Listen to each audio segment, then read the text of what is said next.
गृह आश्रम उत्तम या वानप्रस्थ आश्रम उत्तम? तो मैं ये कहना चाहता हूँ, गृह आश्रम सबसे उत्तम, पूजनीय और बड़े बड़े पद प्राप्त करते हैं और पूजनीय माने गए हैं, और ना कि वानप्रस्थ। तो मैं आपको कुछ उदाहरण दे रहा हूँ। अपने सप्त ऋषियों को ले लीजिए।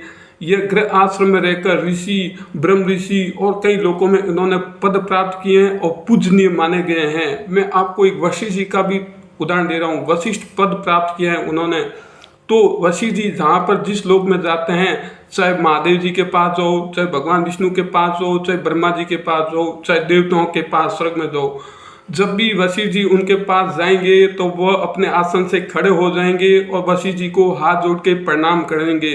तो वशिष्ठ जी गृह आश्रम में रहकर इतना बड़ा पद प्राप्त किया है, तो और उनके पास नाना प्रकार की सिद्धियां थी। तो यह सब गृह आश्रम में रहकर उन्होंने इतनी बढ़िया पद और पूजनीय माने गए हैं, ना कि वानप्रस्थ में। और जो भी आकाश मंडल में ग्रह जो भी परिधि कर रहे हैं, चक्कर लगा रहे हैं, तो आपने क्या सोचा होगा, यह भी गृह आश्रम में रहकर और अंतरिक्ष में परिधि कर रहे हैं और पूजनीय माने गए हैं। देवताओं को भी ले लीजिए, अप्सराओं को, यह भी गृह आश्रम में रहकर उन्होंने इतना बड़ा पद प्राप्त किया है, तब जाकर वह स्वर्ग लोक में आनंदित रह रहे हैं।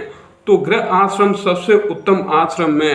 मैं एक मजाकिया में कह रहा हूँ, शिव और उनकी पत्नी पार्वती और उनके पुत्र गणेश और कार्तिकेय, वह भी गृह आश्रम में है। भगवान विष्णु को ले लीजिए, उनकी भी पत्नी लक्ष्मी जी है और क्षीर सागर पर रहते हैं, वह भी गृह आश्रम में है। भगवान ब्रह्मा जी को लीजिए, उनकी पत्नी ब्रह्माणी है, पुत्री सरस्वती है और उनके कई पुत्र हैं, तो वह भी गृह आश्रम में है। तो मेरा कहने का मतलब यही है, गृह आश्रम सबसे उत्तम है और इसमें बड़ी बड़ी सिद्धियां, उपलब्धियां प्राप्त कर सकते हैं, मान पद प्राप्त कर सकते हैं, मोक्ष प्राप्त कर सकते हैं, ना कि वानप्रस्थ। तो आपको ये विचार हमारे कैसे लगे, हमें अवश्य बताएं।